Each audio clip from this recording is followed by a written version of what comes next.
You like that Mike Tyson era, Lennox Lewis? It was rough. Like, yeah. You know what? We could get busy in a press conference. I'm that sort of person. You know what I mean? Like, yeah, like that.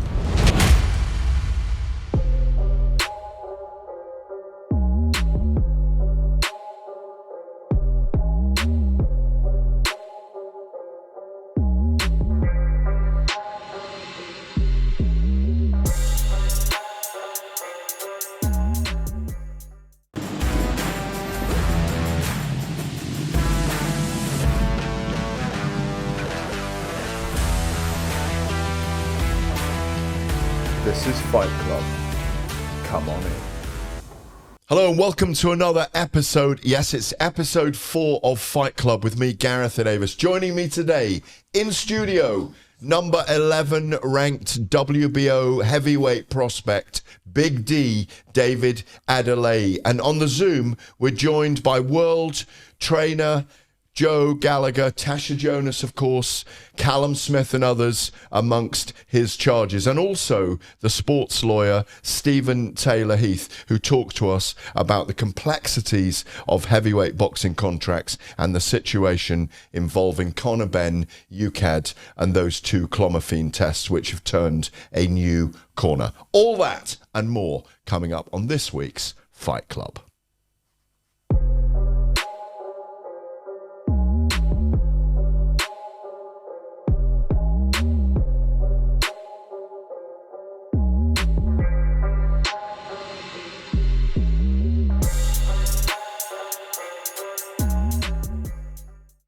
Welcome to Fight Club, episode 4. I'm delighted to say he's straight out of West London. It's Big D, David Adeleye. He's here in the studio. How are you, big man? Good. And I'm healthy. That's good. Yeah. Hands good? Hands always good. I'm always ready for a tear up. Always. You know, I'm good. I can't complain. How are you? I'm very good. I've got to read about a bit of history about you. David Bankole Adeleye. Yeah. 16th of November 1996. You were born. You're the son of Nigerian mum and dad who came to the UK. Why did they come to the UK? Did they come for economic reasons? Did they Better life. Better like work? Yeah, better life. They came in when I was young. Wow, they came in when I was younger than I was. So they came in their early like, stages of their life. All my siblings born here. You know, how many siblings have you got? I got 2 brothers, 1 sister. I'm the baby of the house. I'm the biggest, but I'm the youngest. So it's funny because funny story. When my mum's always talking to people about me, my mum's always describing me as the baby of the house. Like, look, this is my baby, and then boom, you get me that walking through the door, 6'5". People are like, that's the baby. Look at the size of him. She's like, yeah, that's he's the youngest. You know, no one expects me to walk through the door, but. Yeah, it's a blessing because, you know, to your parents, you're still a little kid. So Always. You always will be. And they see their baby, giant man that he is, 245, 250 pounds, 6'5", stepping into a ring against other giant human beings. They must worry about you. Yeah. My mum, she hates watching boxing. She used to love watching boxing with my dad. My pops used to watch boxing all the time. And then when I started boxing, she said she couldn't watch it anymore because when she sees the sort of punishment people get, she just thinks that's the sort of punishment people got to go through. So she don't watch it no more. But she tunes into my fights and whatnot though every now and again, and I think she watches the fights after they've happened. After she knows everything's good, she usually tunes in and watches it. They never wanted you to box. They wanted you to do university, but you got your degree, didn't you? Yeah, I had to do both. You know, I come from a traditional household. With me, I started boxing at a young age anyways, but they just thought, yeah, it's good discipline. I don't think they ever thought anything long-term wise, like longevity, like, wow, is he going to become a professional athlete? You know, it doesn't cross their mind. It's just, yeah, he's boxing. Same when you have kids that do football, like Sunday League. You don't even think, damn, they might make it, you know, to the Prem. But secretly in your head, were you? In my head, going, I knew I was going to. You just knew, right from a young age, yeah. From a young age, I'm talking like real young. I knew it was going to happen.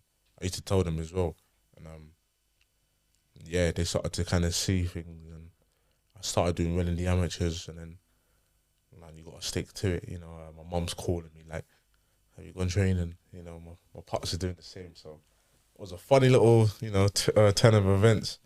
I went from them thinking, bloody hell, make sure you get your education to, have you been training? Have you been training? Have you been training? Yeah, I wanted to do education as well. So What did you do? business management. Do you like business? Could you go into that as it helped you in some ways as well? Yeah, definitely. You know, I did business and law in college. I was going to do commercial law in uni. But I thought, I don't know, because I don't think one of my teachers told me you got to do it for 3 years. It's got to be tuned in, you know, you got to like it. I don't know if I'm going to like the commercial law. So I just stuck to doing business management. And yeah, I loved it. It wasn't hard. I don't want to say like in a arrogant way, but everyone's like, how did you juggle the two? But it was easy, you know. I've been in education my whole life. I've been boxing my whole life. So for me, it was the norm.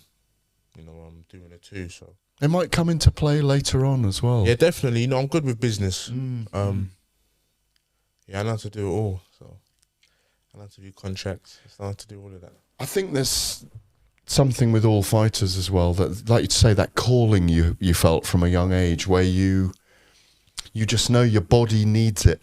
Exactly. Like you can suffer with mental health if you don't have it, if you don't get a sweat on, if you're not getting those endorphins from that every day. You know, you'll probably leave here today and you'll want to do something 100%, every day. 100%. You know, I'm an active person, and I like going through workouts. I just like boxing. I'm a fan of the sport. A lot of people ain't fan of the sports, but you know, I'm a fan of the sport. You know, there's certain fights that happen, and I want to tune in. I'm keeping up to date with, you know, the build-ups to the fight. I'm still studying the fight, you know. So yeah, I'm a fan of the sport.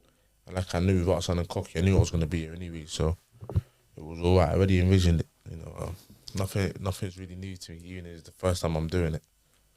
You're also true to your roots. On your left arm there, Yeah, that's West not London, Portobello Road. I mean, I used to often go down Portobello, All Saints Road when I was younger. There was a lot of reggae going on. There was a lot of... It was quite Jamaican at the time.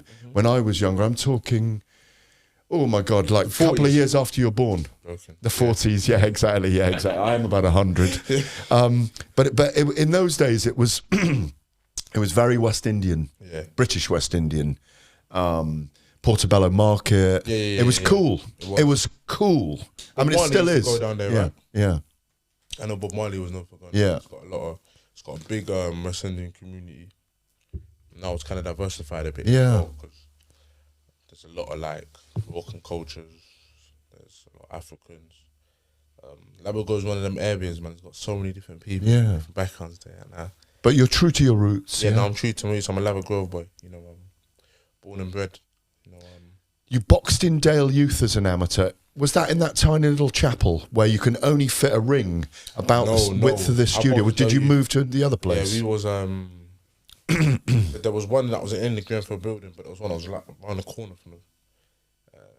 So yeah, it was there about 15 years ago, 13 years ago. So that's the one I started in. I remember because going to see James DeGale and George Groves in that place when they were like 10. Yeah. And it was literally, they didn't like each other then. And it was literally a ring about the size of this room. That's because that's the width of the chapel of rest. I don't know if you ever went in there. I saw it was so I've narrow. been inside it. Yeah. So yeah, I can't imagine how small it was, but yeah, I know everyone was talking about it. What was his name? Mick? Mick Hennessy. No, Mick Delaney. Mick Delaney. Is he still with us? Yeah. He is still with us. Yeah. What a great guy. Yeah. How many kids he's trained, you know, over the years in Dale Youth. Yeah, he's had a lot. You know, he did a lot of the seniors. I stay with my amateur coach. So yeah, you know, I stay with my amateur coach Gary McGuinness, yeah. Gary McGuinness. He was my guy. You know, he showed me the ropes, and we had a good connection. So I just didn't even switch coaches. So I ended up staying with him for the whole of my amateurs.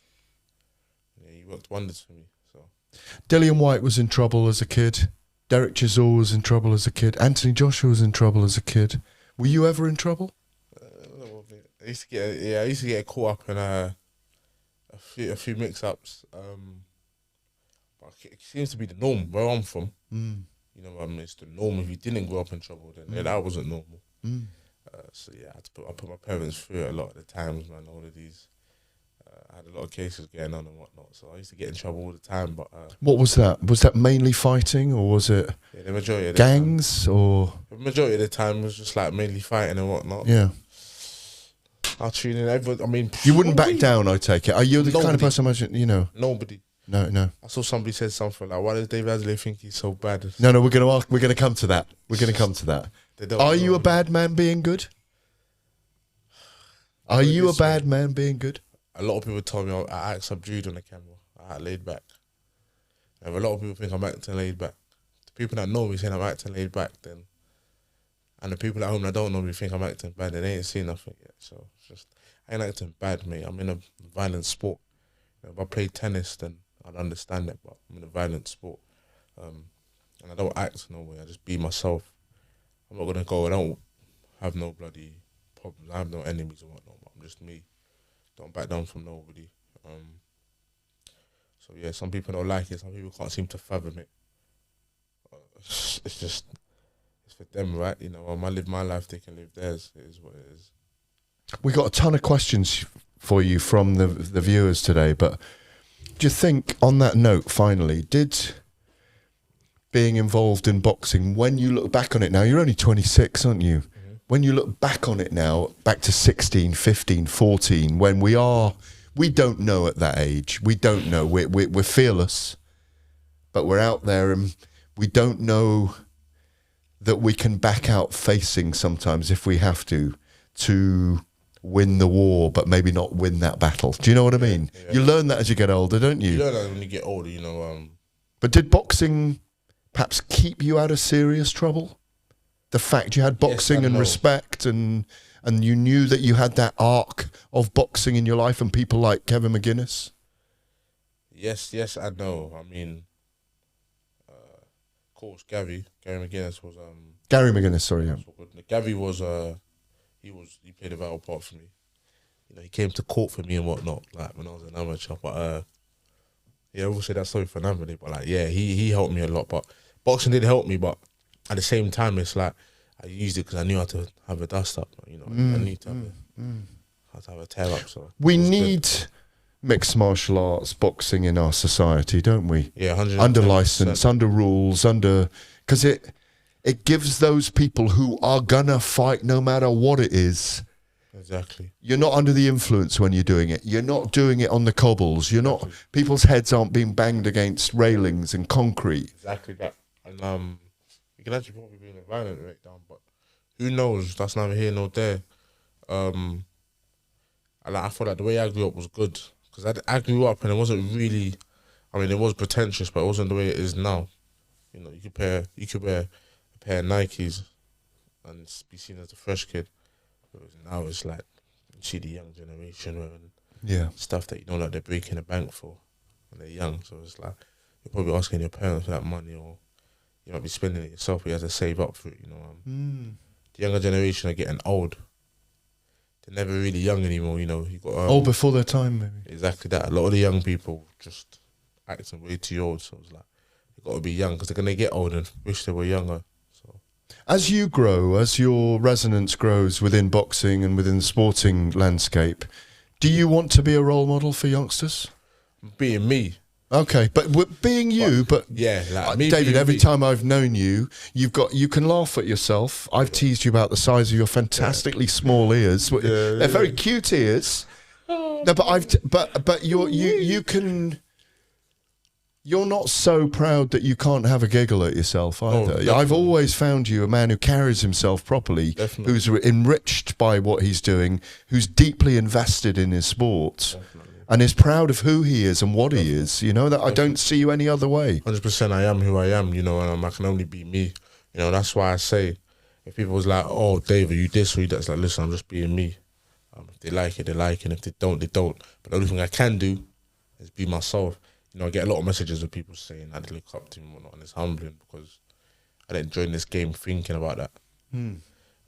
It's going to happen more and more. Yeah, then I use that saying. I went from being a bad example to setting an example. You know, growing up, and I remember everyone used to be like, "Don't be like this guy," and you know he's bad and he's this. And now everyone's like, "Man, look at him, changing his life around. He was in this position, he was in that. He's doing this, he's doing that."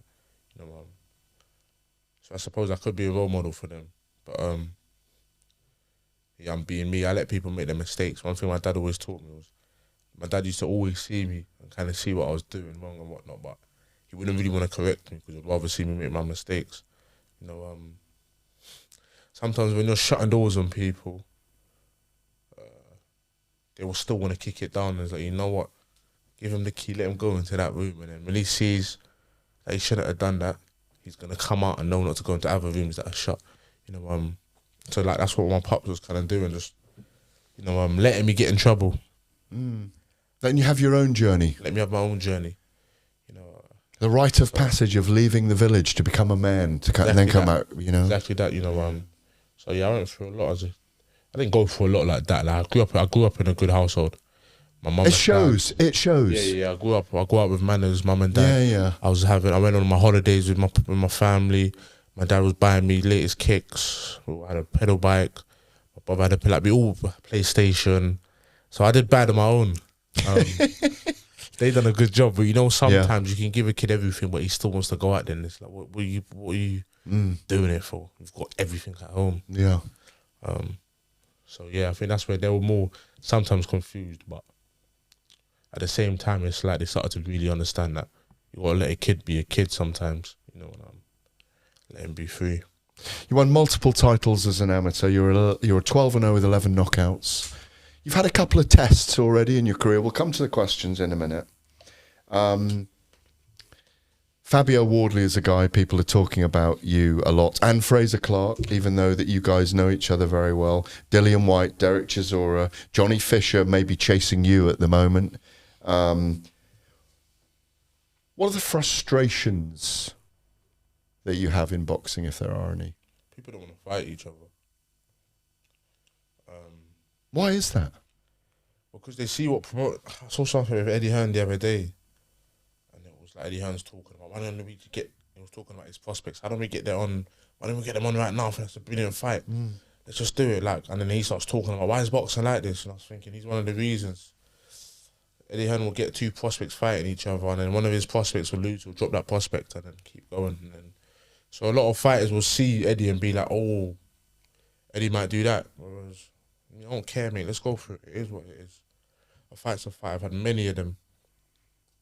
You know what I mean? I know some people can come up short. God forbid it won't ever be me, though. But, you know, I understand that. You know, I remember I knocked out some of my opponents and he was upset. And I told him, man, you know what I mean? He lost to a good fighter, my friend. Don't worry about it. You know, I was always. Did he lose to a future world champion? He did. Exactly that. So it was kind of understandable. I told him, like, hold your head up. So a lot of these fighters don't want to do that because they think, oh, my days, you know. It's the Mayweather effect, you know. Mayweather's retired undefeated and whatnot. It's just, yeah. He's the bad guy being good right now? Or is he the good guy being bad right now? I'm going to make him bad when we mention some of these things. Go on. The weekend. I want to ask you about the weekend. Arslanbek Makhmudov defeated Rafael Akbajuri, and Jared Anderson defeated Charles Martin, both on a top-ranked card in Toledo, Ohio. I think, for me, Arslanbek looks very talented. 6'5.5", 20-odd stone, big Russian guy, good amateur pedigree, 17-0, got rid of Akbajuri in a couple of rounds. He looks like a great prospect. He's, I say, number 5 with the WBC. I can see him getting a world title shot next year. We don't know truly how good he is, but he's been stopping guys and knocking guys out on the way. Very relaxed about his skills. Have you seen much of him? Yeah, I see him. He looks like a good fighter. He just looks like he's got a bit of strength to him. Swings a lot, but he gets the job done. Yeah. I saw that fight on the weekend with him and Rafael, and yeah, he looked like he got stuck in the mud, mate. He looked like he was undefeated going into that. Yeah, he was, but it looked like the lights got to him. Yeah. A deer in the headlights. Yeah. He went out there from one of his feet looked stuck. He let Makhmudov. Makhmudov just let his hands go on him. Man. Yeah. Kind of just froze up. I know that Makhmudov because I knew him from a while back. I remember he fought Takam, he fought Wallish. Tepa. Yeah, exactly. And he was stopping. Watch. I think Maris Vac. He stopped him as well. 6. Yeah. I think Takam's the only person he never stopped. He did 10 rounds with him. Yeah. Yeah. So yeah, he was a good fighter. I saw some of that Raphael guy before. I think I first heard of him about Akpajori, yeah. about 12 months ago. I saw him. He didn't really look the greatest, but he's a big boy. So 6'7.5", Nigerian. yeah, exactly. But he got stopped. So Makhmudov advances. What did you think of Jared Anderson Good performance. He did what he had against to do. Charles Martin? He overcame some adversity. He did the 10 rounds, no problem. Showed some grit. You know, he had to bite down on the gum shows a few times. And he knew how to still survive. He's slippery, you know, he was working and stuff. It was a good fight. Fair play to Charles Martin. He did that on 10 days' notice. He did. And he was inactive for 10 months. So God knows how he was training. The thing is about Charles, everyone looks at that performance against Anthony Joshua Yeah. way back when, 6-7 years ago, and says, well, he's nothing. But he has come back. He wasn't mentally right for that fight. Lost the IBF title to Joshua. But Joshua at the time was just a guy walking in, letting his hands go, wasn't he? With no fear at all. Exactly. Joshua's a big puncher too. Yeah. Obviously, Jared don't have that power that Joshua has. Smaller heavyweight, Exactly. Jared, yeah. Do you think he's being talked up a little bit too much? He's a good fighter. You know, they clearly back him. Yeah. So, yeah, he's going to be someone. Makhmudov, Anderson, Martin, Joshua.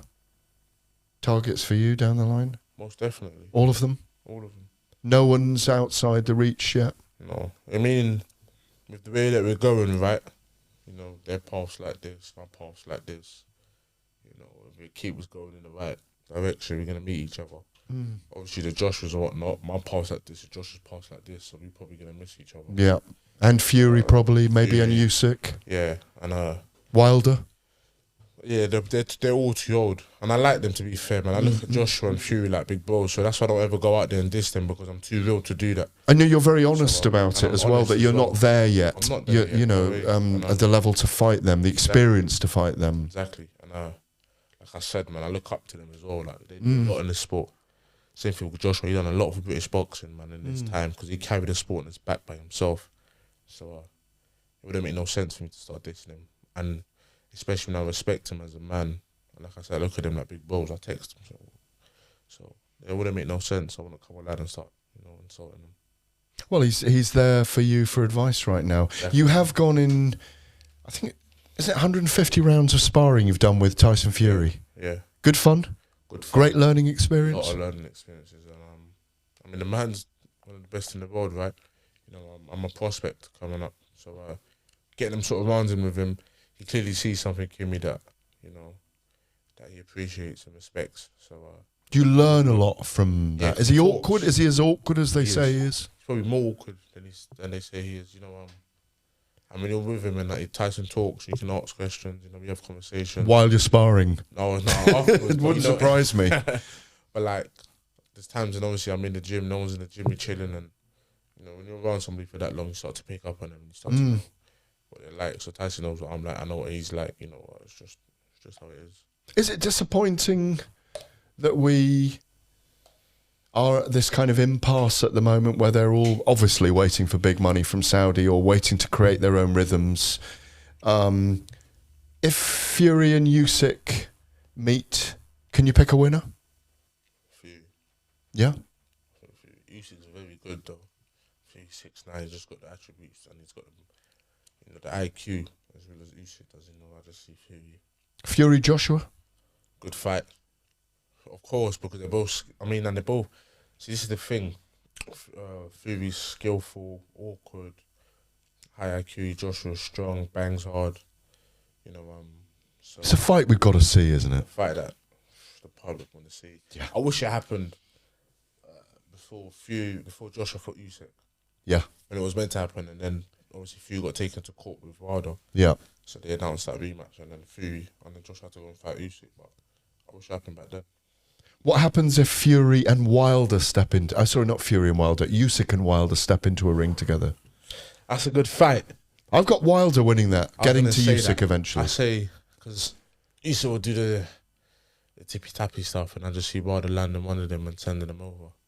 You know, but that'll be a good fight for as long as it lasts. What about Joshua and Wilder? Good fight too. I used to say back in the day, everyone used to ask me, and I'm like, it depends on how the fight starts. Mm. You know, it depends on that. You know, Joshua can go up there and just put it on him and, you know, have him on the back foot. You know, kind of have him stunned. He doesn't know how to throw his right hand, don't find his range. Wilder can come out big, strong, letting his hands go. And, you know, Joshua might not be able to move out of the way for it. So it's a good fight. What a tragedy if we don't see all these fights in this era, because you can feel the way it's excitement. going, you might not see it. No, maybe only 3 of 6 of those. I was just about to say that. You know, you won't see all of them, probably not, but it'll be good to see it. What would be a good fight? It would be like the White against Wilder 2. That'll be a good fight. So yeah, there's a lot of fights up there that a lot of White people and Joshua see. 2, you mean? No, White and Wilder. Oh, White and Wilder 2. Oh, I see. Yeah, as well as. Yeah. Oh, God, I'd love to see that. Yeah. So I think Wilder beats most people. Yeah, I think he does. gets them in the end. I think Wilder's definitely up there, one of the heaviest punches we've ever had in the history of boxing. He's got to be up there. He's got to be the proof is in the pudding that he hits people and they go over. So, what happens when Wardley faces Adeleye in the ring? Wardley gets knocked out. All right, but hold it there. We're coming back with lots of questions for Big D after this.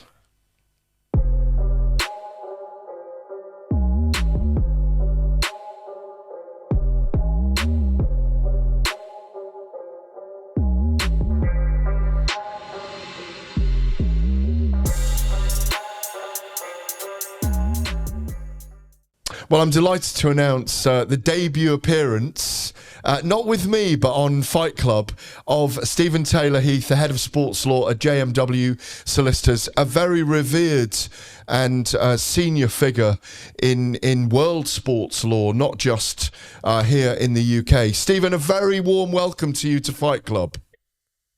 Good morning, Gareth. How are you? I'm very good. Now, you look like you're in a panelled boardroom, but I understand you might have been swinging clubs at a small white ball in the last few days. Yeah, I'm actually at Ilkley Golf Club in the billiard room because I'm taking place in the over 55 Yorkshire Seniors. Now I'm old enough. I'm playing with people my own age. You're not over 55, come on. I am indeed. Come on, what do you play off then? Have you got a handicap you play off?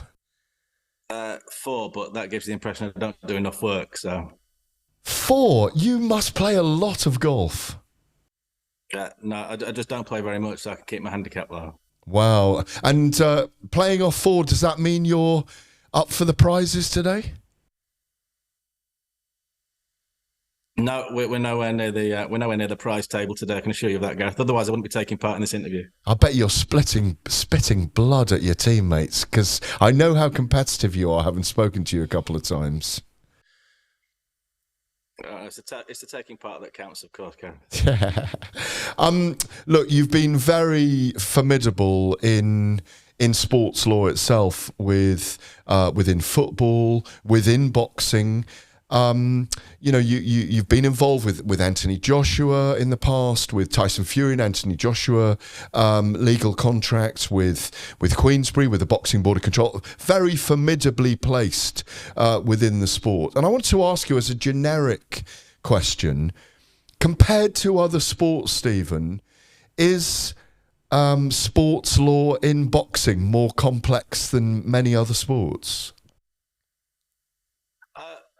I'm not sure if it's more complex. I think that it's certainly a sport where experience is very important, because the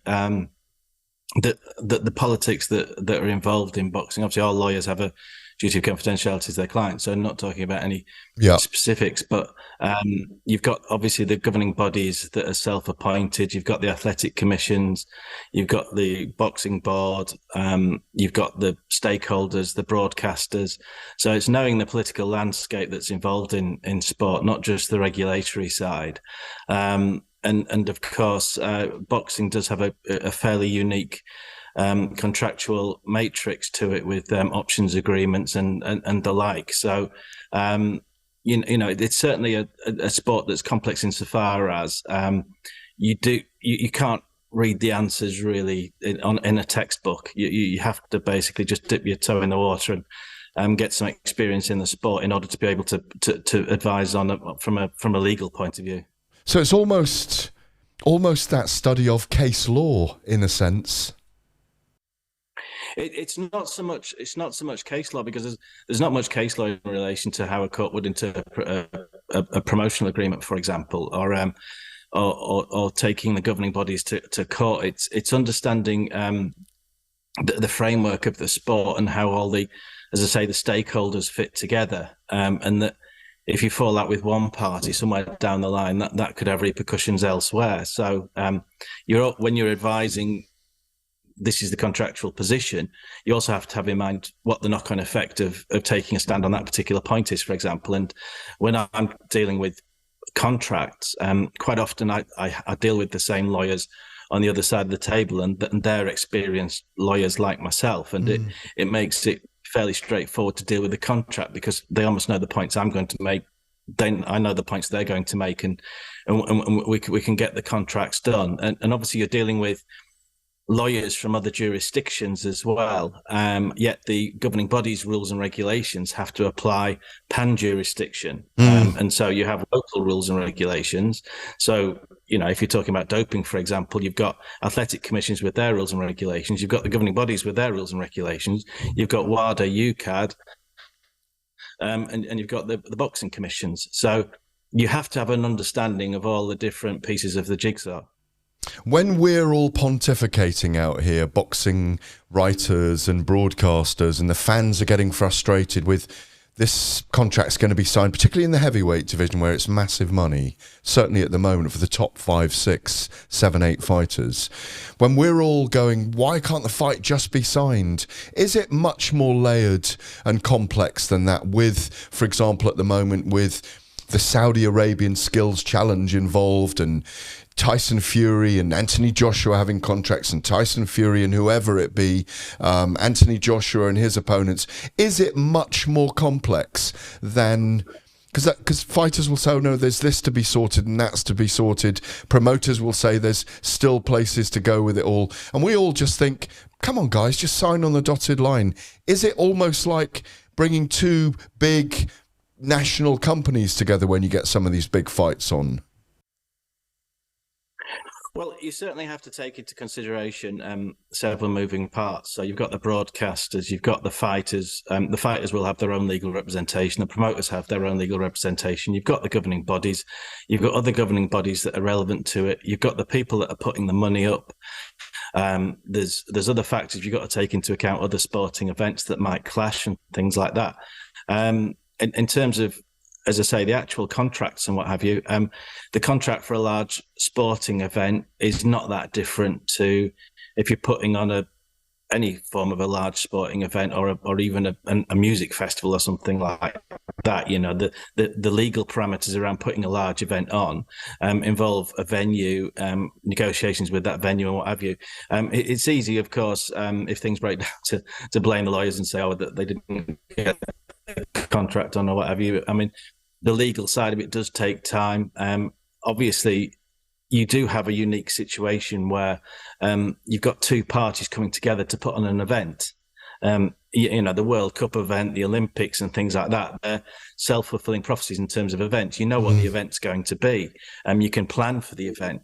When you've got two promoters trying to organise an event, they are effectively negotiating as to how that event is going to work. And of course, you are always going to want, if you've got two promoters and they're both alpha promoters, as it were, so they both want to have the best position, then of course there's several matters that are going to be discussed when it comes to doing those contracts, and that takes time to negotiate that. If you've got a purse bid situation, then it's slightly different, because the promoter that wins the purse bid puts the fight on, and that's a relatively straightforward process. But if you're not in a purse bid process and you're just trying to negotiate, then you have to deal with the issues where both promoters may want to win on particular points. I think that's the words we use there from our side of the fence is egos and rivalries, but you're not using those because you're so political. You and I spoke a couple of months back, Stephen, about the situation round and about Conor Benn's coming back and fighting. with these 2 cases of clomiphene in his system. Now, the recent evidence being put forward, we understand, to UKAD, UK Anti-Doping, and the Boxing Board of Control for his hearing, which is taking place with them, which they put forward and asked to do in the middle of March, is that the metabolites, this is their latest scientific evidence, as produced and given over to an article in the Times by their chief sports correspondent, Matt Lawton, last week, which is that sports scientists have found that the metabolites involved with that clomiphene are definitely from a food substance, they're claiming, and not a pill, which seems to exonerate him in lots of ways and fits in with the WBC's findings of a surfeit of eggs that he may have taken during his nutritional factors going into that fight with Chris Eubank last year, which, if anyone has been living under a rock, was cancelled because of these 2 tests. A very big fight. Eddie Hearn is looking to press on with that fight, saying they could do it in September, noting September the 23rd, maybe Abu Dhabi. They want to do it in the UK if possible. The hearing is imminent, we hear.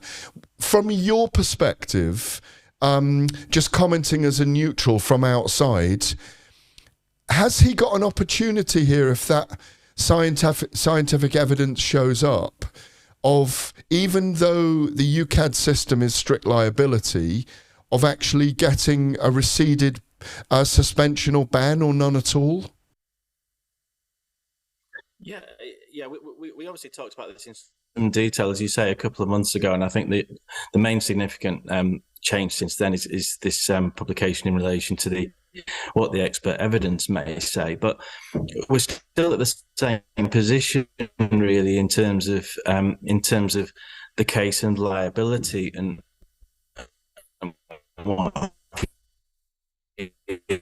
now, yes, obviously that one charges. One of those charges related to one of those charges could relate to a sample which UKAD took. Now, in this particular case, obviously the sample itself wasn't one that UKAD took; it was a VADA test, so it was charged under 2.2. The rules and regulations do provide in 10.6 that you can mitigate the situation by effectively establishing no significant fault or negligence. And one of those grounds is on the basis of contamination, that you weren't at significant fault for that finding its way into your system. Now, I believe that there's plenty of study that shows that clomiphene can find its way into eggs because just as it's used as a fertility drug, it's also fed to chickens to increase egg production. So clomiphene can be in, and then that could elevate the level to the point where you have a failed test. So if he can establish all of that through expert evidence, and I'm not sure this is necessarily new science, because I had a quick look online, and there's like a Reddit article talking about the difference between the signatures of clomiphene in metabolites from effectively supplements and from eggs. So if you establish that evidence, then of course it may well be that a panel will accept what you are saying with regard to how that came into your system. If they do, and they find that there's no significant fault, then of course they can mitigate the suspension and mitigate it down to potentially 0 or effectively time served. So you can obviously have a situation where this expert evidence could effectively clean a box in the very near future. Is that very important, you believe, for this to go forward? I mean, it seems to be, from what Eddie Hearn's been saying in the last few days, that they are very optimistic. I hear that the case hasn't gone before UKAD yet, but is imminent. Can you just describe, for those watching and those listening, how this tribunal takes place? Because a lot of people don't know. They think Conor Benn's just going to go there with his lawyer and stand before the Boxing Board of Control and UKAD officials, and they will give his case, and they will give a summation of what transpires for him from here, or what's gone on in the past, and put out a statement about his name. But it's actually almost like a court case, isn't it? For those that don't know, Stephen, How will the hearing actually take place? What is it like a court case with a defence team and a judge? How does it effectively take place? Well, the process has now reached sports resolutions. So sports resolutions are a body that deals with arbitrations in a sporting forum. So sports resolutions will go through their own procedures, which are normal arbitration type procedures, and they can set out directions with regard to the steps that are taken by the parties. So given that expert evidence is so important here, they will have given a direction and a timetable for when Conor Benn's team are to produce their expert evidence. That expert evidence will be considered by UKAD, and UKAD will be given the opportunity to potentially produce their own evidence if they don't accept what that evidence says. Then there is, in theory, a process whereby matters can be dealt with on paper, but more likely there'll be an oral hearing where Conor Benn may be required to attend the oral hearing and give evidence to say, with regard to, his ingestion of eggs and what have you, and be answered questions in relation to that. The expert may also be required to attend if UKAD have any questions in relation to that expert evidence. And then the panel, which is an independent panel, will be required to consider the matter. And if they come to a conclusion that that what Conor Benn is saying and that the grounds under 10.6 are made out, then that would be a mitigating factor in the in any sanction that might be imposed. Whether he be cleared entirely, have to show no fault or negligence whatsoever. And obviously you have various issues that are taken into account in relation to these types of cases that involve contamination, with regard to an athlete's obligation to be very careful what they're putting into their bodies, and that contamination can occur. So you would normally batch test supplements, for example. You'd have a nutritionist that advises you on your diet, and you would expect that nutritionist to understand, how supplements can be contaminated, but also how everyday foodstuffs that you might take for protein and obviously to, as part of your training, how they might be contaminated as well. So those types of issues may be pertinent in the hearing. So basically, you've got sporting resolutions have the tribunal, and they have a panel which is effectively the judge. Then you have UKAD, who are like the prosecution, if you like, the defence team, Conor Benn and his scientists, his doctors, his lawyers, and so on. And then a resolution. Is it normally done if they come orally to one session? And do you think they go away then and consider and come back with their verdict? Yeah, that's exactly right. And you hit the nail on the head there, Gareth, that UKAD become the prosecution. It's not UKAD that are going to decide this particular matter. It's decided under their processes. So UKAD have decided that there's a case to be answered, and obviously they publicised back in April, I believe it was, that they'd issued a charge.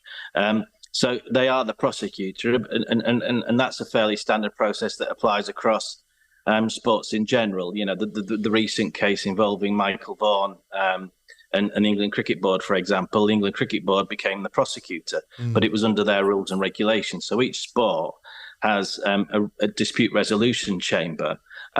Sometimes it's an internal dispute resolution chamber. In the case of UKAD, the dispute resolution chamber is sports resolutions. Fascinating stuff, and it sounds like, if they have got the right evidence, that we may indeed see this Conor Benn and Chris Eubank fight this year. I know you, as a lawyer, you can't say yes or no. We're just neutrals, but we all hope that there is some kind of effective and closure resolution on it, because up to this point, till October, it's allowed a lot of grey matter, a lot of grey clouds around the sport, because a testing system for banned substances is so important in an inherently dangerous sport. Well, it is important. Of course, it's important, and you know, you have to have great sympathy with Robert Smith and the British Boxing Board of Control. I mean, Rob's got a significant amount of integrity and he cares greatly about the sport. And, obviously you've got a situation where in doping, you are guilty until proven innocent because you haven't got the time to arrange a hearing to deal with the boxer's explanation for a failed test before most fights. And obviously you wouldn't want a boxer who has failed a test taking part in a fight, even if the other boxer's prepared to fight him. But and obviously, so the board has a difficult role.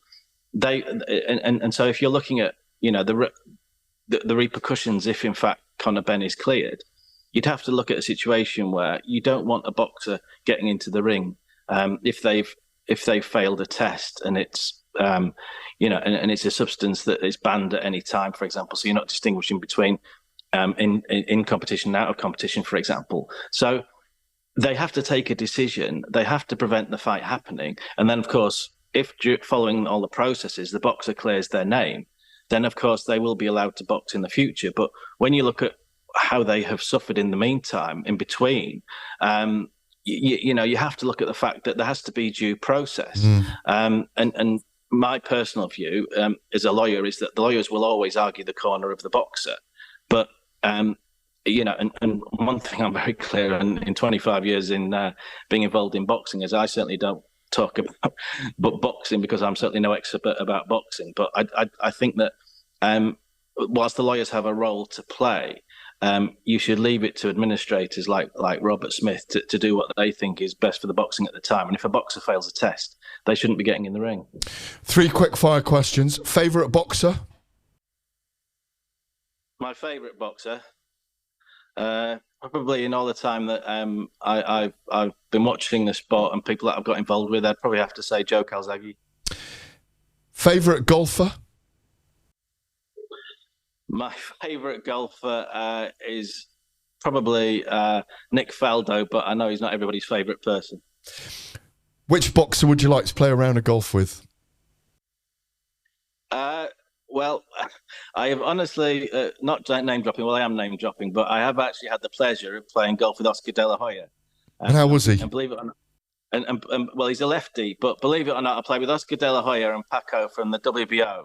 Paco Valcarcel. Just very quickly, I played on this golf course in Florida, and when you get deja vu and you think I've been there before, and you sort of thinking to yourself, well, I can't have ever been here before. Went into the pro shop, and there was a gopher head cover because it's the course at a caddy shack, so that's how I knew where. That's brilliant. Have you ever had a hole in one? I've had 6, but not for about 10 years. 6 holes in one. Pick out the best hole in one then. Well, there was nobody around, so it's like you've only got my word for it. Go and get a hole in one today. It's been a pleasure to see you as always. Stephen Taylor Heath, an absolute legend. Cheers. Thank you very much. Cheers. Bye-bye. Bye.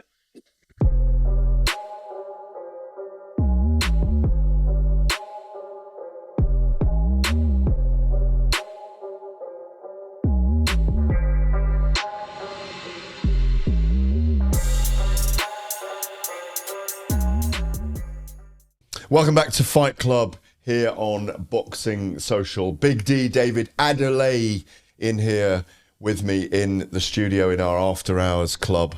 There's no alcohol this week. I didn't want to misbehave with Big D around.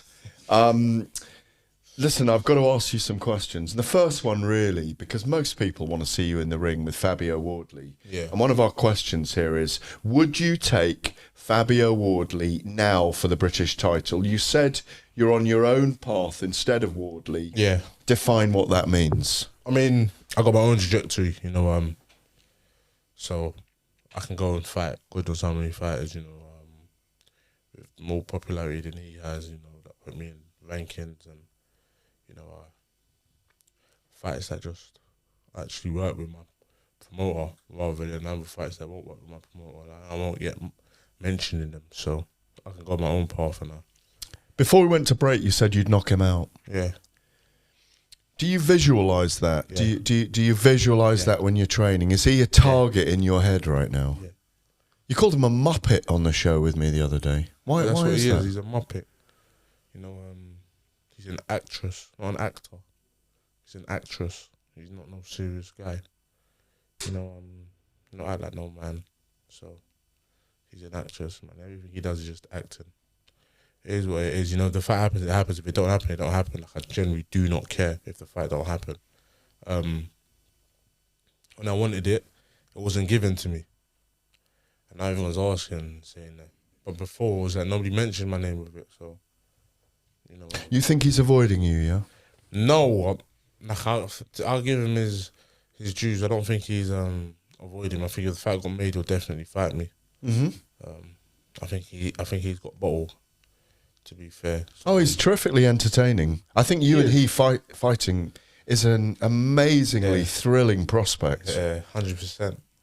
And I've mentioned it to you before. Sometimes those fights that Froch and Groves, Carl Froch and George Groves, they had a fight in Manchester. It was a great event for the IBF title. Groves appealed it, thought he was stopped too early. There's huge animosity between them for 9 months. They end up fighting at Wembley Stadium, and it just explodes. Everybody wants to see it because he put Froch down early as well in that first fight. And 80,000 people go to Wembley Stadium. Yeah. 3 years before Anthony Joshua was doing his thing with Klitschko. Yeah, Joshua was actually on the undercard. You don't know.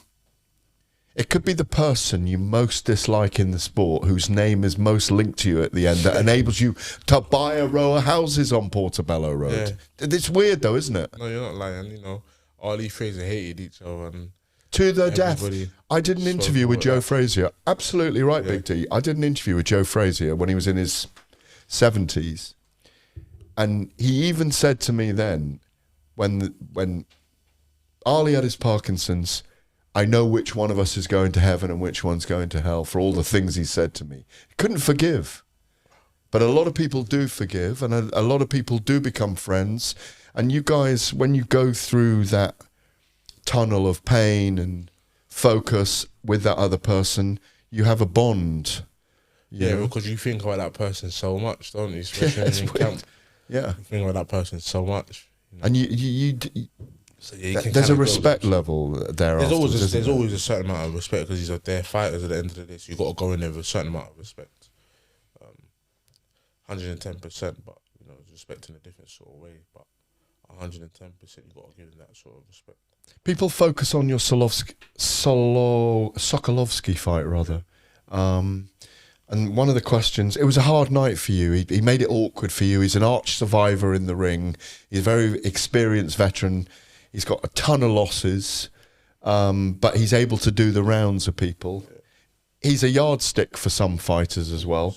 One question we got here is, do you wish you'd rematched Sokolovsky before he retired to clear that mark on your career to date? I don't think there's a mark on it. I beat the fella, but I wish I rematched him and I would have stopped him. You're frustrated that night, weren't you? Yeah, and that way I could sit there and be like, I stopped everyone I've got in there with. I know I've hurt everyone I've boxed. In fact, every single person I've boxed, I've hurt. And yeah, you know, I wish I did. I mean, the rematch was meant to happen. At first, he said he wasn't going to take the rematch. So it was a bit peculiar the way things was brought up later on. He said he wasn't going to take it. I said, give it to me straight away. But yeah, so. Is that power that you clearly have, is that something that allows you to know that if you get your boxing right, you can deal with anyone? Because heavyweight boxing is about power and knockouts, isn't it? That's what people want to tune in to see. That's why it's the mess with boxing. Yeah. Because people go in there and they get slept. You know, people want to see it. You know, and I've got the power to knock out anyone. And it comes across a certain way, but I'm just saying how it is. You know, I don't know what it is. People just ain't used to a certain type of person anymore. I'm supposing they're not like my personality. Maybe I'm like a 90s sort of fighter, you know, that talks. Do you like that Mike Tyson era, Lennox Lewis, Evander Holyfield? When it was rough, like, you know, we could get busy in a press conference. I'm that sort of person. You know what I mean? Like, yeah, like that. Like that. You know what I mean? Like you see Lennox Lewis, Mike Tyson getting busy, and then if it gets to that, you got to let our hands go. All right, then let's do that then. And you must like Derek Chisora and Dillian White. I do. This is what I'm saying. That's the sort of stuff that tickles my fancy. You know what I mean? You know, I'm one of them sort of fighters. Yeah. And no, man, I'm just an angry. I don't know. I don't want to say I'm an angry person, but I kind of am. Like, You know, I can be. Yeah, but it's so controlled, David, as well. 100%, it's controlled. That anger is brilliant. It's a focus. Exactly. It's a weapon. Exactly. Yeah. You know, and it's just in me. There ain't nothing. You know, it's in me. There doesn't need to be no cameras around. None of that needs to be around. So yeah, sometimes I can come across as shut away, but it's like, I don't know, man. I'm just an old school. You need, having been involved for a long time, you need that in you to become a world champion. Exactly. To be there when you've had to maybe take the knee for 7 seconds and get up and win and knock them out. You need that. You do. You need that little grit you got. Everyone needs that grit, and there's things that people have that you can't buy. I dare I say it, it's the willingness to put everything on the line, including your life, and embrace oblivion, isn't it? It's there in you. I see it in you. I mean, at the times I've been around you and we've talked deeply, that's what it is. I see it. 100%. You know? That's what it is. Yeah. You know, and like me, like, I won't even talk it, but listen, man, I'm a fighter, so let these fights happen and then we'll see what happens. We've got another question here. If you could pick 3 current heavyweights to fight in the future, which would they be? Think money, legacy, glory, belts. Usyk would be a good fight. Yeah. I'd like the Usyk. Obviously, ain't ready for me yet, but if I had to choose someone, Usyk. Yeah, we're saying any time, yeah. Wilder. Yeah. I'd love to fight Wilder with that right hand. See what it's like, go in there. I think I can upset him. Yeah. And so I'd say Wilder, Usyk, and you're saying at any time I could fight somebody. I'd love somebody like an Evander, because I love. But you're saying back in time now, yeah. Evander, yeah. Evander Holyfield. I love Evander Holyfield. I love him so. You have a bruising 12-round war with Evander Holyfield. Can you imagine that? Amazing. Man, so yeah, something like Evander Holyfield. But you talk about, I got to say, fighter now as well. Yeah, is there another one now? Another one right now, so I'd say Wilder. If you fight Wilder and Usyk, I reckon that you can buy maybe a couple of properties on Portobello Road. I think so too. Yeah, they're all a cool million at the moment. So come on, one other. Is it Fury? Is it Joshua? Is there something about you that you can't fight Joshua for some reason? No, Joshua's my guy. It's just Joshua would be. Imagine that. Me and Joshua both in good nick. It'll probably be Joshua. Will be a good one. Do it back on Victoria Island in Lagos? Yeah. Imagine that. All the aunties and uncles there watching it. Chaos in Lagos, me and Eddie Aladipo call it. I can't see myself, I like him, but if I had to, 110, what? 110. But he's not, I'm planting that. He's not the one you're picking in your mind. No, so I think I'd choose, I'm trying to think of somebody, because there's a lot of these American heavyweights as well. That'd be good fights, I mean, like I said, obviously, the 2 people I mentioned, they both had Davies, and Fury's awkward. And I sparred him so many times that it's not one of them ones where, if I never knew Fury and I never been in the ring with him, I'd always be like, man, I'd love to be in the ring with him. Right. I'd fight him to see what it's like. But you've been around him so much. How many camps is it? Much, like 5. Oh, so it's a lot of time around him. Yeah. Time. So yeah. So because it's if he's around in 4 years' time, you might fight him. Yeah, but he won't be around. Yeah, I agree. I mean, he'll sail into the sunset. I agree. He'll be long gone. Daniel Dubois, Dillian White. You and Dillian is a good fight. Very good. I like that fight a lot. I can imagine the build-up being fairly fiery as well. Wilder, and Usyk. All right, lovely. I can imagine that build-up being good though. Would you fight Fraser Clark? Someone's asking. Yeah, but he's a punk, so I don't talk about him. Oh, you think he's a punk, Fraser Clark? I thought you were friends. We used to be. What's gone wrong? Friends. We were just more so. It was cordial. But, cordial, was it? Yeah, but yeah. I mean, it's gone south, yeah? No, not necessarily south, but he's just a boy. He's just not a serious candidate. I don't know, man. He thinks the shit don't stink, so. Yeah. All right, this is for both of us. Oh no, this is for you. Who do I think is better, Fabio Wardley or Fraser Clark? At the moment, I think it's Fabio Wardley. Both good fighters. Who wins out of that at the moment, if they met? Fight. going on performance, I'll say Wardley. I think Wardley actually does win. I think Wardley wins in quite some good fashion against them, if I'm being honest. I think Wardley. We'll come to 3 favourite heavyweight fights ever in a minute. Who's the best prospect in boxing? I've got the young guy Andy Cruz that... Is he Cuban? Yeah, that Eddie Hearn signed. I've got Xander Zayas, the Puerto Rican, who's like 15, 19, 16. 20 years old. Yeah, 20 years old. He was just on the Josh Taylor, Teofimo Lopez undercard. Yeah. Great kid. Yeah.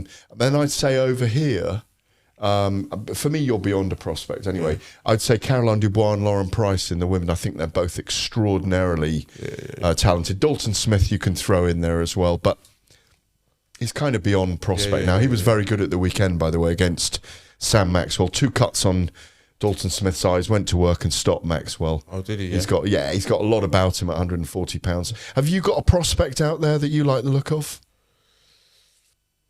I mean, I look at all of them because there's always, you know what boxing is like. You always want to see people, and then you can be the top of the tree and you can still learn something of somebody just coming in. That's always the case. But in terms of prospects, like you just said, the people I do kind of look at are on the same sort of level and up. So none of us are really, really prospects. But you mentioned some names there that was actually interesting. I haven't actually seen an Andy Cruz guy fight though. Very talented. Xander fight. Yeah, Xander's good. Trying too hard with his power at the moment, which is something that heavyweights like yourself kind of struggle with sometimes, where you know how much power you've got, and it's waiting for the moment, isn't it? It's waiting for the moment because you know you've got the power to stop anyone, but with maturity, comes wisdom, so you kind of start to use it to your advantage. Yeah. But yeah, like you said, going back to any of my sort of prospects, there's no one that actually stands out that I'd look at. In heavyweight? Yeah. I think, I like what he does there. Are you the best prospect in heavyweight boxing right now? Yeah. At my level, 110%. I'd say me, Jared. Yeah. Because I feel like with everyone else, there's like a ceiling. You kind of know how far they're going to go. Me and Jared, I think we're going to go the whole way. Do you think you'll end up fighting him for the world title one day? Yeah, but the way have you planted that in your mind? That but the way things are going out and whatnot, and the way things are planning, then it's more than likely going to happen. 110%. Dubois is obviously there already. Dubois is a good fighter as well. So, yeah. 3 favourite heavyweight fights ever. I've got a list of them here that I put together, by the way. I'd say Ali against Cleveland Williams. Yeah, oh yeah. Such talent that day. Moving like a featherweight, wasn't he? Yeah. That's a very good fight. Yeah. I'd say I liked Evander Holyfield, Riddick Bowe. And I love Evander Holyfield, George Foreman. That fight there. Man. George was 45 then, or 43. And I think Evander Holyfield was still one of his toughest fights. Yeah. That he ever had. Yeah. And you watch the people in the 90s put their punches together. They're different sort of fighters. Some people hit with bad intentions. So Holyfield and Tyson, some of their fights as well. I like Holyfield Tyson with the whole ear biting. I mean, this is what I mean. Of course, that's not on, but could you imagine a fighter doing that now? License gone, everything gone, and but it's still, you expect the unexpected in boxing. We do not know.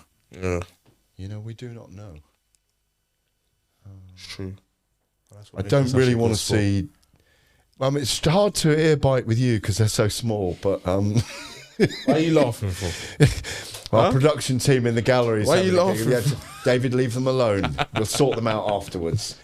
George Foreman, Ron Lyle, Riddick Bowe and Evander Holyfield, we said. Jack Dempsey and Louis Firpo, Joe Frazier and Muhammad Ali, the fight of the century, 1971, New York.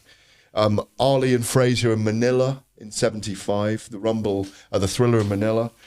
Lennox Lewis and Vitaly Klitschko was a great fight. I swear to you, I was thinking he was going to say that was It was brilliant. Klitschko took that fight on 2 weeks' notice. Yeah, it's incredible, isn't it? Yeah. 2 weeks' notice. I remember he was getting crazy after the fight got stopped. I'm also going to add one. I've been at one or two of these, but also add Tyson Fury against Deontay Wilder won in Los Angeles when Fury got up in the 12th round. It was just unbelievable. And you can't even believe it when you watch it back. Still can't believe it when you watch it No, back. you just can't believe it. It was freaky. Even the story going into that fight was even better. How Fury's dad leaving 10 stone and... Exactly. His dad didn't want him doing it. He just came back in August to fight the hardest puncher in December. You know, everyone wrote him off. Mental health issues, suicidal. Yeah. Can you believe he was 28 stone or 29 stone nearly, and he came back? I went to see him in Marbella when he was 28 and a half stone, when he was training, first of all, with Ben Davison and Billy Joe Saunders. I went for a jog on the beach with him. It was easy. Yeah. It was easy. He was only doing like 3 miles an hour. You know, it was... But he was 28 stone. I could not believe how big he was when I got there. Yeah. I had a fantastic interview with him. And what a journey back over those 2 years. A couple more questions for you that I've got to ask. What's your opinion about, if it happens, Tyson Fury fighting MMA fighters? If it happens against Francis Ngannou, it's rumoured at the moment. We don't know if it's definitely happening. It's not a boxing contest because he's the top of the tree, Tyson. So it's not going to I mean, in the exhibition, it's still going to be interesting to watch. We'll all watch it, won't we? We're going to watch it to see what's going to happen. But might not be what we want right now. I was going to say, it's not what we want right now. We'd rather see him against the Usyk. Yeah. Do you think that fight will happen? Don't know, because I know they was talking about Usyk probably fighting Hergovich at the end of the year. Because Tyson's going to be fighting. Defending the IBF mandatory, that would be interesting. Yeah. Do you think Daniel Dubois gets beaten by Usyk then? Yeah. But it's still going to be a good fight because I don't know about Daniel's. I don't think Daniel's got IQ like that. So, and he ain't the smartest. I mean, he ain't the sharpest tool in the box. So he might go in there and, you know, sometimes you being not that smart can work in your favour. You know, when you're doing certain things, it just works good for you. But I'm pretty sure they've sparred each other before. Yeah. So they kind of both know what to expect going in there. Final question. If you could sit down with any heavyweight from history around a dinner table and you could choose 3 to ask them about their careers and give you advice for yours, which 3 heavyweights would you have around a table with you for dinner? Ali, 110%. Evander Holyfield and Mike Tyson. I knew you'd say Mike Tyson. What is it? You've mentioned Holyfield, you've mentioned Ali. Obviously, Ali is amazing. 100%. I've always seen you as someone that would have an affinity with Mike Tyson. 100%. I feel like he would get me when I tell him certain things that seems crazy to everyone else. Yeah. I might say some things that might be, that's a bit peculiar. Why do you think that? Or why does he think like this? But I see Tyson kind of understanding me, and you know. And particularly understanding you now in his 50s. Exactly. Where he was and where you are. Exactly that, because he will probably be thinking, I see a lot of myself in you, you know. I'd like to see where he was at, where he was my age, and you know, yeah, Mike Tyson's son, I'd ask a lot of questions, you know. You got to go and... we got to make it happen. Frank Warren. Mike Tyson, if you see this, Frank Warren, if you see this, George Warren, if you see this. Let's make it happen. Big D. George, where you at? Mike Tyson. 100%, let's Big do it. D. Sitting down together. I'll be there. Happy to listen to it. 100%, love to watch you and him talking. Yeah. You know, I saw him in Saudi. We was both in the Prince's house. Tommy Fury and Jake Paul. We was in the Prince's house. Yeah. The Prince invited us all over for food and whatnot. Shout out David Adeleye because he made that happen as well. But yeah, I remember I did. Did you want to go over and speak? I wanted to, but because I idolised him and I respect him, I thought, you know what, let me not even disturb him. He was sitting with the Furies eating, wasn't he? He was actually on the table right next to me, yeah. So I was on this table, he was on that table. And you know, there's a saying, you never want to meet your idols because sometimes you might look at them differently. So I thought, I'm not going to disturb him. But he was a proper nice person. Everyone was going over to him asking for photos. Everyone was chilling, you know. And but I thought, yeah, no, I'd leave him. And I was having my time as well. And I was chilling with the boys, so yeah. So it'd be brilliant for you to tune into who was the Iron Mike Tyson and who is now the kind of stoner, subdued, relaxed, wise. Living the zen of Mike Tyson. Exactly. He's Michael Tyson now, isn't he? Exactly. He really is. Exactly. But he puts out some wonderful wisdom now. Yeah. None of us believed when we were following him in the 80s that this was a guy that would even be around in the 2020s. Yeah. You know? Yeah. Exactly that. You know, nobody expects that. He's a humble man now. Even he talks about the sport, he doesn't talk about it with the same sort of fire. But I suppose when you go through the wars and you go through what he went through, you're going to feel like that, you know. And that's what a lot of people don't realise. So that's why I got to give respect to people like Joshua, because I can kind of understand the sort of pressure he's got on his shoulders. A lot of people don't.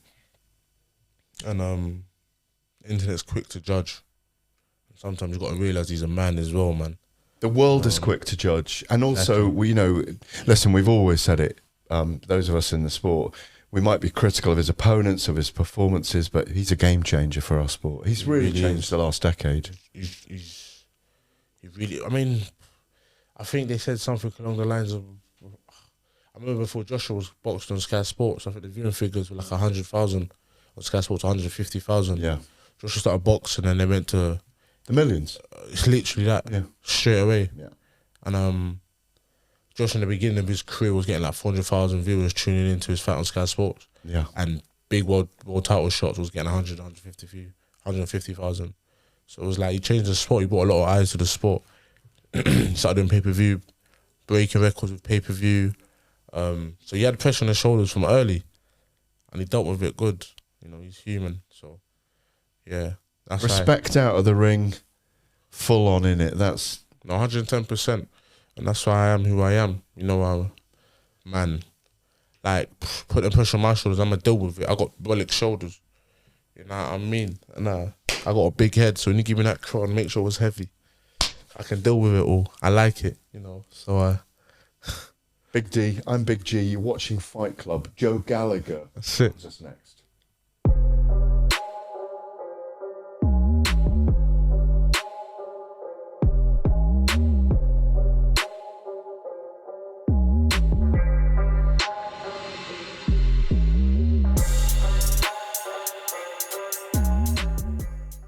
Well, I'm delighted to say that joining us is two-time Boxing News Trainer of the Year, Ring Magazine Trainer of the Year, extraordinary character who has coached in so many amateur gyms up in the north. Tutor, of course, was the great Phil Martin. 30 years ago, of course, Joe got involved in all of this and was a boxer himself. Good morning, Joe. Looking very grey and bearded this morning.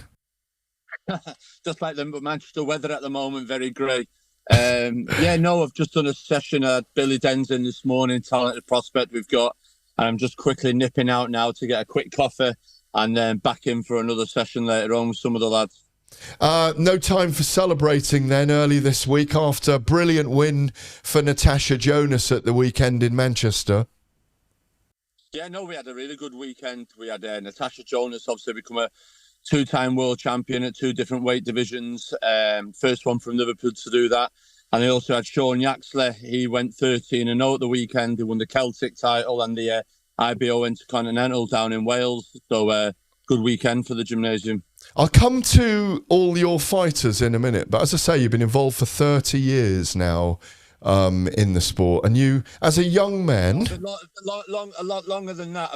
I've been involved, what is it now, 44 years? I'm coming to that.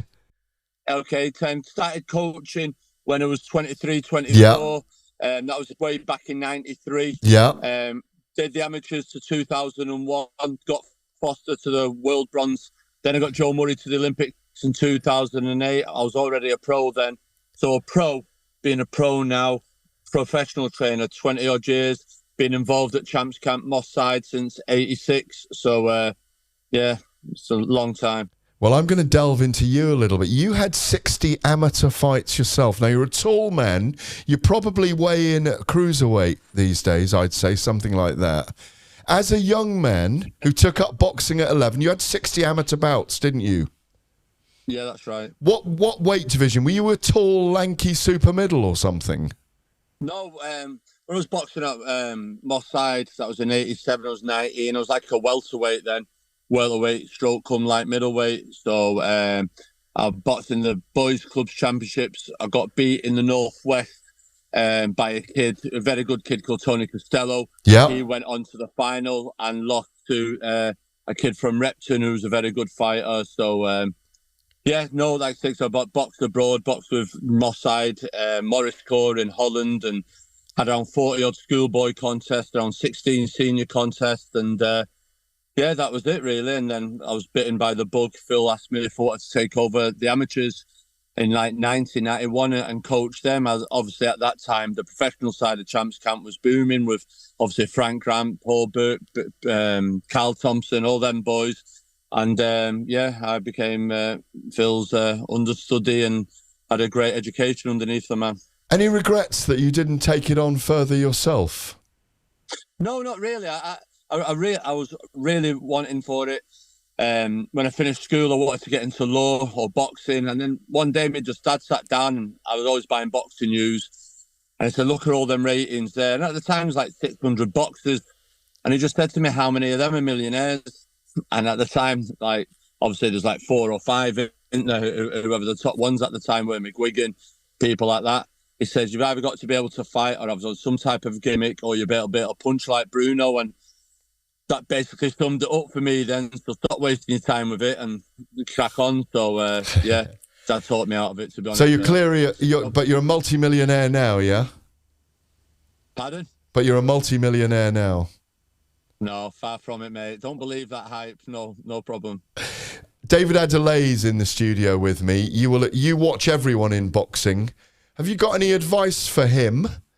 And what do you think, or where do you think he is headed? I'm very impressed with him. No, listen, he's a good fight. We fought on a similar showdown in York Hall when Callum Johnson fought, I think. And like anything with the big lads, I've just got to take the time. I did an interview the other day because I just said I'm sick of talking about Dylan White and Derek Chisora now. They've been great servants. They need to move on and let the young lads come through, your Jared Andersons, the likes of David there, and let them kids come through and let people be talking about the next generation of fighters coming through and build up their profile and give them the column space and the airtime. And because a lot of people don't know about them, Huey Fury, another one. There's some good fighters coming through, and we really need to say to the lads that are there now, listen, you've had your time. It's like Joshua Dylan White. Who wants to watch that? Do you know what I mean?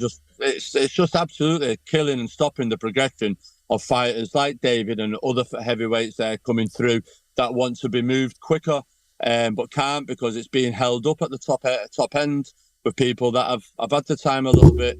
But like I say, all good things come to those who wait, and the cream always rises to the top. Do you agree with that, David? That I get what you're saying fully. Yeah, that are being held up. Yeah, certain fights need to be made. Waiting for certain fighters, like people at the top of the tree, is just going to take a long, long time. Like he said, I think the young generation are starting to kind of come through, but you can only go so far when the people at the top are moving a certain way. Have you had to tell some of your fighters in the past, maybe people like Tasha Jonas, by the way, just be patient and it will come in time, Joe? Tasha was one. Obviously, she fought Terry, then Cater, and then was sort of like really kicked to the curb, really, and was forgotten about. And it was just a case of always having that belief with her, sticking with it. And I think signing up with Sky and Boxer and having an arm round her and just doing what she asked, which was go and get them and I'll deal with them. And that's what she has done. And I think I did a social media post last night to say, listen, Natasha's achieved so much, but I still don't think she's been given her flowers. I think she's an unbelievable athlete. People forget what she achieved as an amateur. She was the first one to qualify for the 2012 Olympics, a British female. And I just still feel that she still isn't getting her flowers, as I say. There's something somewhere where I feel, wow, for she turned 39 last week, the week before last. Her mum, she does so much work to do with put weapons down, gloves up. She played the charity match on Sunday at football with it. She talks to loads of schools. The work she does at grassroots level goes right under the radar, doesn't get talked about. And it's just, like I'm saying, give the girl a due, for God's sake. What more does she have to do? Do you know what I mean? She won the Box of the Year award, Ring Magazine, 4 world titles and 4 world title fights. And the British Boxing Board, what more does the kid have to do to get the accolades and the appreciation? I know a lot of people close to her really expect it, but I just don't feel it's still forthcoming with her. And it's not necessarily, I know I can be difficult. It isn't necessarily old Gallagher complaining. No, it's not. I'm just going what's before and what people have had before. I just give it Tasha now. Do you know what I mean? Don't hold back. Give it her. And the kid. Listen, it's not like she's not from Tartford. Her sister plays for England, Nikita. Yes. Her brother plays for Liverpool under-21s. Her other brother is in the PFL. They're a massive sporting family. And like I say, for her to be kicked to the curb 3 years ago, now to be like number 1 in the world and 2-weight world champion, that's an unbelievable comeback story. And like you say, Anthony Crolla was another one. He lost early on in his career. He lost to an ice cream man, had a few setbacks. Surely, you just got to persevere. Yeah. And consistency is key. That's the key word, consistency. Getting up, doing the same things every day. And being ready, I'd say. Being ready. And being ready when the opportunity comes. Ready, yeah. There's been a bit of criticism over Savannah Marshall. Obviously, you were there with Tasha on Saturday night. I was there with Talk Sports, and there's been quite a lot of criticism of the level of fighting, boxing that we saw between Savannah Marshall and Fanchon Cruz Dezern on Saturday night. Do you think that's unfair, given that styles make fights and Savannah just kind of met her in the middle in what I'd call an old Victorian fairground duel in lots of ways between two big heavyweight women, as I'd like to call them? Yeah, I think Savannah Marshall, no matter what she did the other night, she would have got stick for. The main thing, obviously, she's come back after her first career loss. And she was going in with Cruz, who's an undisputed world champion. The person that beat Savannah was shouting ringside, and I'm sure Savannah could hear that. And they're doing everything to unsettle Savannah. But Savannah, like Peter said, Cruz turned it into a dogfight. Cruz wasn't got to come and box. She was coming to turn it into a dogfight, her type of fight, and she nearly did it. But Savannah, like I said to you, sooner or later, she was going to have to go into the pocket and fight with her. And she did that, and she came out the winner, and it was a very good win for Savannah Marshall against Cruz, moving up a weight division. Would she beat Clarissa in a rematch? Well, that's something we'd all like to see. Personally, I don't think so. I just think Clarissa Shields is just something that's just on another level. I really do feel. Tasha and Clarissa, then? What about Tasha and Clarissa? Well, Clarissa. Now, I'm not saying Tasha beats Clarissa, but I'm saying I'm open for the fight of Tasha versus Clarissa at 147. Or 154? 147, Clarissa said she'll come down. Yep, she did. So if she can come down to 147, then we'll do it. It'll be hard for her to do 147, but she's put that out there. And like I said to you on the night, go and get the contract. We'll sign that now.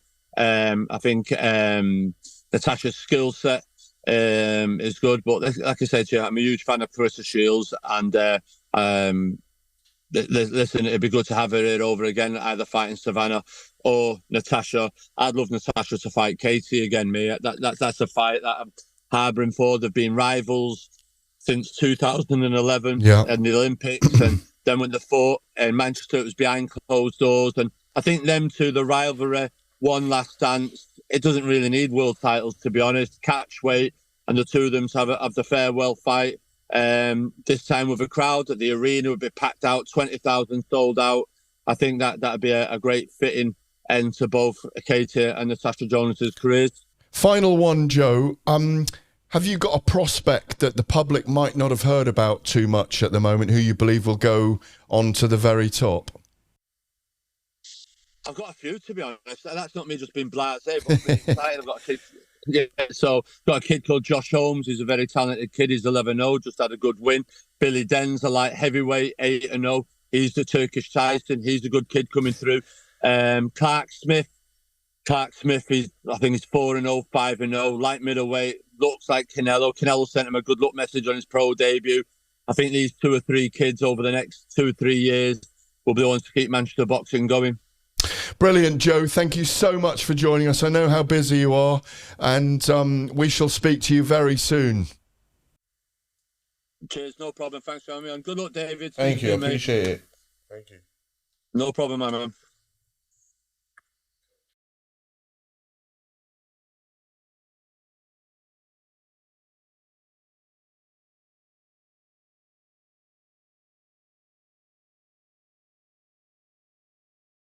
Well, Joe Gallagher there, saying the right things, which is about, we've talked about it all day in the show, about being patient, about being ready. Yeah. I mean, time and experience is the greatest teacher. You can't beat that. And like he said, patience. We're young, we're coming through, so it's all about the right time, and good timing beats everything. So when are you out next? Do you know? Have you got a vague idea when you're going to be out? Back in the summer. I'm in the gym all the time anyways, but it'll be the back end of summer. On a Fury card? I have no idea. We've got to wait on Joyce and Jang? We've got to wait and see. Come on, you're going to be on a heavyweight card, or is it time you started headlining? We'll have to wait and see. Hey, do you not tapping on Frank's store every day and George Warren's store every day? I mean, they know what's best. BT Sports know what's best. What should I say? TNT Sports. But I leave it to them. And I just stay in the gym. And when I get the call, I'm ready. Right, I ask everybody this who comes into the studio. I don't know if you're married, engaged, whether you've got a girlfriend, whether you do a David Hay and live in a throuple. I don't know. Yeah, but you're marooned on a desert island. Yeah, who's your girl Friday? Who do you have with you on the desert island? Your dream girl on the desert island. My dream girl on the desert island. Yeah. Don't get yourself in trouble here, by the way. Yeah, that's what I'm not really going to say. Now, I know who I know. I got a dream girl that being on that island. But you want me to say the name? Or? Absolutely, because we're going to pop a picture up of her on the show. Here she is. Who is it? You can do your top 10 if you want. Well, top 10, not obviously. It's like, hey, God damn, what's going on here, man? Gareth showing me out. Come on. So, what, celebrities were like? Yeah, whoever you, just to I got to throw baby out. right now. Have you? Well, you're going to have your partner and your baby. My baby girl's got to be up there, you know what I mean? But if I'm talking about celebrities... Yeah. Maybe someone that do the cooking Keys. for you, or for you and your partner and the baby, or someone that would sing for you. Oh, no, I ain't got no kids. Oh, you haven't got... Oh, but... Okay. I mean, I got a baby in terms of like, yeah. Okay, well, you can't upset her by saying you want to go... You want Naomi Campbell there, or... I ain't got no kids yet, not yet. But number one's got to be Alicia Keys. Okay. Number one's Alicia Keys. Huge fan? Yeah, I like her music. Yeah. I like her looks better, but I like her music. Don't come on the show and get yourself in trouble. I say that to everybody.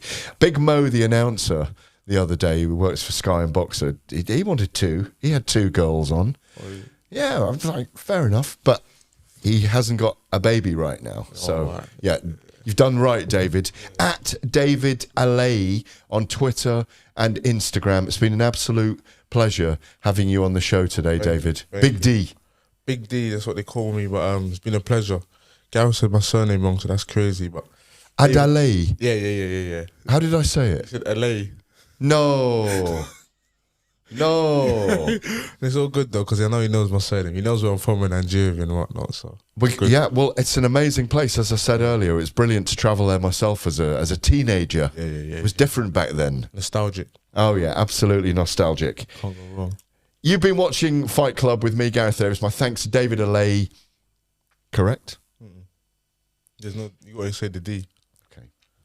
You've been watching Fight Club with me, Gareth A. Davis. My thanks to David Adeleye, Joe Gallagher and Stephen Taylor Heath for a fantastic episode 4.